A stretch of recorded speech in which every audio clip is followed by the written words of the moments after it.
Shalom family, it's your man Elijah. Thank you for joining me at Unsectarian Wisdom, and as usual, I'm a wise, wealthy, rich, celestial being that is loved by the Most High Creator. Let's go ahead and jump in, family. We got chapter 14 today. The artificial walls. Alright.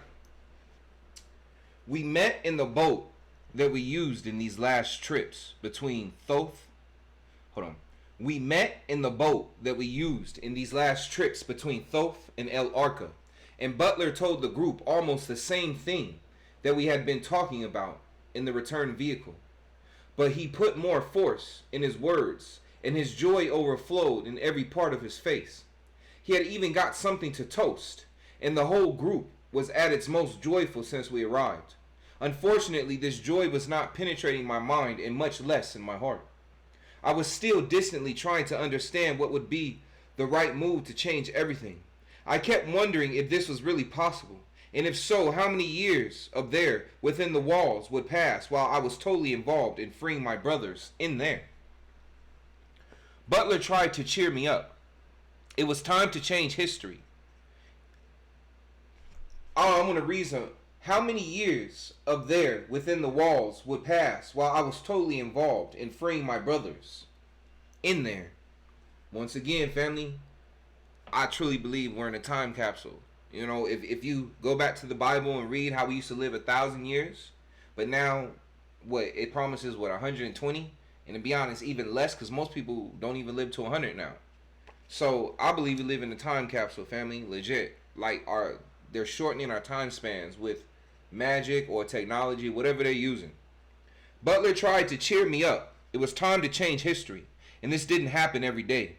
So I hid my temporary disenchantment and joined in the toast. There was no need to even ask about a possible return to our homelands. This was ruled out by absolute. Somehow in the toast I closed my eyes with prayers towards the loved ones I feared I would not be able to see again.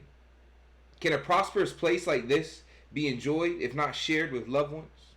Butler knew inwardly.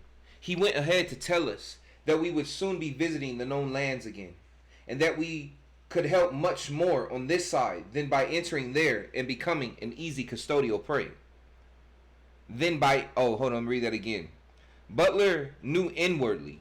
He went ahead to tell us that we would soon be visiting the known lands again, and that we could help much more on this side than by entering there and becoming an easy custodial prey. They would never forgive such a betrayal of escaping from their nets, and on top of that recovering a large part of history that was never told. And we, the whole group, did not care what they really thought either, but it was our duty to take care of ourselves and stay away for the entire time being and plan our next visit.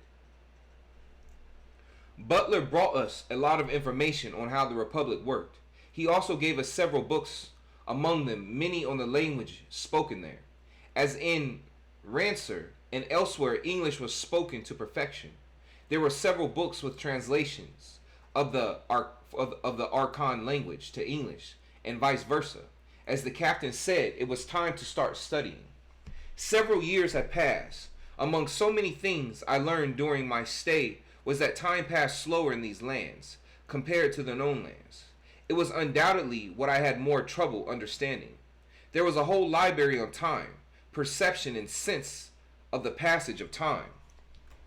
As an experienced person with a background in major battles in the U.S. Naval Force, I eventually gained Fa'el's trust, and by unanimous decision I became the Naval Commander-in-Chief of the Ancestral Republic. Wow, okay. From there I was able to study more about the defense of the Republic, its technology, and its development along with the vision for the future.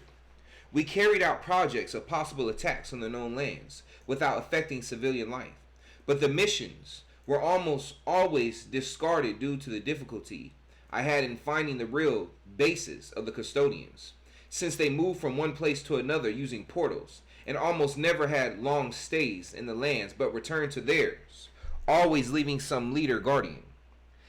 It was really easy for them with the implementation of the ice walls. The human possibility of even reaching the first dome was almost impossible. Besides, the conditioning that existed by the media and the academy. They had really created humans that would repeat to exhaustion what their books said, and would even guard the walls until death without knowing that they really exist behind them, only by order of their superiors. Sounds a lot like that Antarctic Treaty. The creation of paper money was also key for everything to work according to his master plan. Now everything was given so that the humanity of the known lands would never know their true origin, nor the lands that were waiting for them behind those frozen curtains. Can you imagine any possibility that the human, with the little technology that existed, could navigate between giant blocks of ice, find even a passage, and not even know if that passage would give him the possibility of crossing that dome? The possibilities were clearly reduced to 1 in a million. But we had succeeded. They were aware of it. So it would not be strange to think that they would use the human militia to guard their own brothers, most of them out of ignorance and others for royalties. The base in the Antarctic ring, in the exclusion zones, would not take long to arrive. As Butler predicted some time ago, it was known that other security measures would be taken because of the past war, and the defeat in Reborn would bring consequences. All right, family, that's the end of chapter 13.